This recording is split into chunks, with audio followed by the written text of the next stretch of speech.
o mais interessante de tudo é que o Carlo teve uma grande inspiração. Veja bem, a partir do momento que eu estabeleço o meu projeto de vida, eu vou buscar me cercar de coisas que me favoreçam atingir a meta. E o Carlo se debruçou na vida dos santos. Ele bebeu da vida dos santos.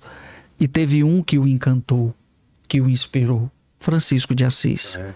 Eu sempre costumo dizer onde eu vou que Carlo é um outro Francisco, nas suas devidas proporções e no seu contexto. E ainda ouso dizer ainda, olha, que Carlo conseguiu fazer uma coisa que Francisco não conseguiu. Não estou aqui desmerecendo São Francisco, não, pelo amor de Deus, não vou dizer que o padre... É diferente. Francisco não conseguiu converter seu pai, sua família. Tanto é que ele se despojou de tudo, tirou sua roupa e entregou para o seu pai. Então, pai, não quero nada seu. Quero nada seu. E o Carlo conseguiu fazer com que a sua família encontrasse um sentido para a riqueza deles. Né? Hoje a família Acutis é despojada, como Francisco, como Carlo foi. Então, é muito bonito ver isso. Um dia a dona Antônia me levou no quarto dela e disse assim: ó, padre Fábio, tem 5 vestidos. Uma mulher milionária que tomava chazinho na corte britânica, quando morava em Londres. Eles hoje não aceitam mais convites nenhum de jantares na Europa. O filho fez com que eles entendessem e que para o céu, como nós citamos aqui, o que era a felicidade para o Carlo? A felicidade é o olhar voltado para Deus, enquanto a tristeza é o olhar voltado para si mesmo. Então é uma criança que faz com que tudo aconteça em torno primeiro da sua família. E a própria dona Antônia diz: o primeiro milagre do meu filho acontece comigo. Porque ela não podia ter mais filhos. E o Carlo era filho único. E 4 anos depois da morte dele, aos 43 anos, ela engravidou de gêmeos. Né? Então nós temos hoje Francesca e Michele, de 15 anos, que são uma graça os dois. Né? E eles vivem um legado que foi deixado pelo irmão. Então assim, a Michele e Francesca não tiveram a preocupação de catequizar os pais, porque o Carlo fez isso. Eles já nasceram num ambiente completamente catolicizado. Então, voltando ao tema central, que era a família foi a primeira beneficiada. Mas o Carlo teve todo esse processo de encontro com ele mesmo, né, para a realização do projeto dele. E Francisco de Assis exerce um papel fundamental naquilo que vem a ser o Carlo no seu despojamento. Né? E não é por acaso que ele está lá em Assis, o seu corpo está no local onde Francisco se despojou, onde aconteceu esse momento dele entregar as vestes para o pai, ali do lado da casa do bispo. E é lá que está Carlo. E quando ele foi a primeira vez a Assis, ele se encantou por Assis e fez a família mudar para Assis. 2 anos antes dele morrer, andando por lá, ele disse para dona Antônia, para a mãe: a senhora promete que me sepulta aqui? Ela prometeu. Aí dona Antônia: mas para com isso, Carlo. Sou eu que vou morrer primeiro. A senhora me promete que me sepulta aqui. Enquanto dona Antônia não prometeu que sepultaria ele ali, ele não sossegou. E 2 anos depois ele morreu. Ela entendeu e sepultou o filho lá. E ele sabia? Ele sabia. O Carlo tinha, num dos tantos bate-papos com dona Antônia, naquele ano da pandemia, que a gente ficou junto, né? Nós chegamos à seguinte conclusão: o Carlo tinha ciência infusa. Que isso? Ciência infusa. Vamos, em poucas palavras, o Carlo tinha uma inteligência transcendental. Se ele sentasse com você, em 5 minutos ele diria o que você precisaria ouvir. Fazia a leitura da alma. Sim. A pessoa que tem essa sensibilidade, a ciência infusa é uma sensibilidade que vai além disso aqui. Então ele conseguia olhar para você e dizer: Vilela, fica tranquilo que esse teu problema aí vai ser resolvido. Entendeu? É uma intuição bem apurada, né? Apuradíssima. As pessoas entendem isso como intuição, só que era uma intuição que a graça de Deus também age, né? Age e dá uma palavra para ele, né? Então imagina que consegue estar na presença da pessoa, sentir a dor da pessoa, entender o que ela está passando e dar uma palavra sábia, uma palavra que ajuda a pessoa. Então o Carlo tinha pontual. essa capacidade, né? Era pontual. O mordomo, o Rajesh, que morou com ele, também testemunha muito disso, né? Uhum. Toda essa visão penetrante, podemos dizer assim, a ciência infusa que o Carlo tinha quando encontrava as pessoas e com ele mesmo, né?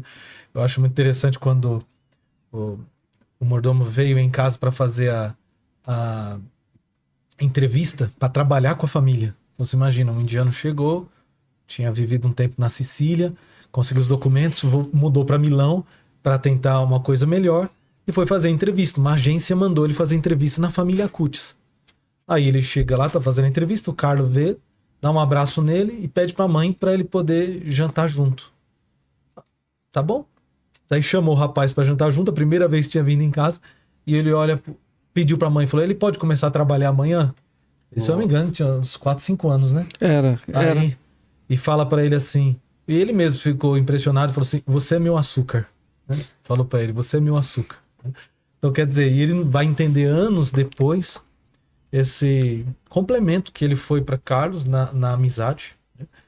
E Carlos para ele, né? O açúcar mesmo, que dá aquele doce, né? Para a vida, para o bolo.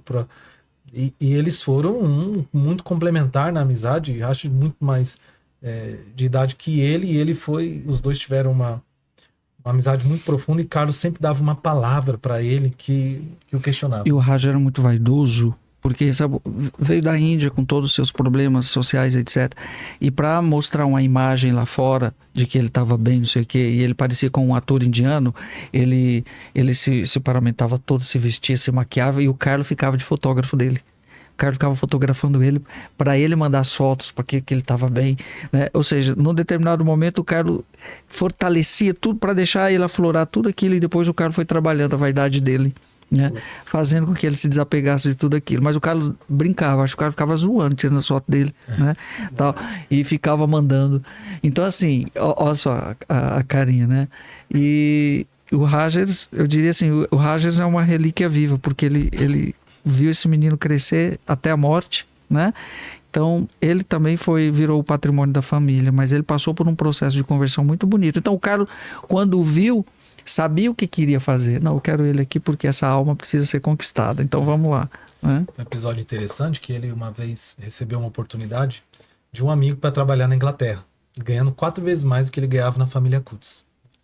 Óbvio, você vai ganhar 4 vezes mais, assim, você balança, né? E ele foi tentar e não falou para a família, não falou pro Carlos, foi tentar para ver como ia ser. E na primeira semana ele já vive uma crise, né? De querer, falar, o que eu tô fazendo aqui? Eu vim por causa desse motivo, ganhar 4 vezes mais, e estou mais triste. E começou a ficar angustiado. Não deu um mês, ele voltou. Voltou porque ele disse assim, o que eu encontrei lá, o Carlos não me dava, mas ele me dava muito mais do que eu encontrei lá. Poxa. O Carlos me dava a espiritualidade, me dava Deus, me dava sentido. Agora lá eu não estava feliz ganhando 4 vezes mais. Aí ele volta e até hoje não consegue largar da família, né? E tem uma frase, eu não me lembro bem, mas eu não consigo viver sem o Carlos, né? Algo mais ou menos assim. É tão impressionante porque parece que o Carlos não morreu, ele está vivo. Quando eu estava lá com eles, Carlos no café da manhã, no almoço, na janta. E é uma presença muito forte. Então não existe o luto no sentido de que perdi. Não. Pelo contrário, tudo foi muito ressignificado. O Carlos já foi fazendo um processo onde a família ressignificou tudo aquilo. Ele preparou todo mundo para isso, né? E logo depois também vieram os gêmeos. Então é algo que continua muito vivo hoje. É muito interessante. A Luana, que de vez em quando derrama uma lagrimazinha porque ela sente falta da presença física, porque o Carlos era muito afetivo, né? E os avós exercem na cultura italiana ainda um papel muito... Eu vejo como que são os gêmeos com a Luana. Então a nona é sempre muito, muito querida, muito próxima, muito... E de vez em quando também a Luana estragava um pouquinho, porque o Carlos tinha que estar numa dieta e ela dava o sorvete para ele, aquela coisa da criança, né? Os avós nasceram para estragar, né? Os avós nasceram para estragar. Eita, eu tinha recém voltado de lá o meu cabelo da pandemia, como tava. Aí sai com o pessoal do Shalom, né? Que coisa, meu Deus. E como você definiria o Santo Milênio? Como dá para definir o Carlos? O Carlos pega justamente essa transição, né? Porque de 2000 para cá o perfil dos jovens é outro, né? Na década de 90 a gente ainda tinha algumas coisas onde realmente nada é por acaso, né? Eu costumo dizer que Deus, lógico, Deus teve pressa. Deus não tem pressa, porque Deus não está no tempo, mas para dizer, Deus teve pressa em canonizar o Carlos, né? E mostrar o Carlos como exemplo para o mundo, porque de 2000 para cá a gente vê um esvaziamento tão grande dos jovens, mas muito grande mesmo, sem sentido. Vazio, né?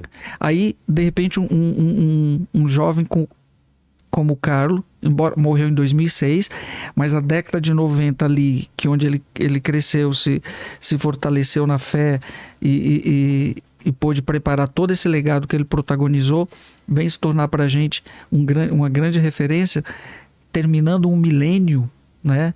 Então a gente pode dizer o quê de tudo isso? Que Deus continua olhando com muito carinho para todos nós, para os nossos jovens, e nós muitas vezes não temos o mesmo olhar de reciprocidade com Deus. Então o Carlos vem sintetizar tudo isso. Deus continua dizendo, ó, a santidade não está fora de moda não. Está aí um garoto que abraçou esse caminho, aceitou esse convite. Porque, sabe, Vilela, a gente tem uma ideia muitas vezes que a santidade é um privilégio de um ou de outro. Ah, não, eu já vi muita gente dizer, o Carlos é santo porque foi predestinado. Não, calma aí. Se eu disser que ele foi predestinado, eu nego o livre-arbítrio. Nada disso.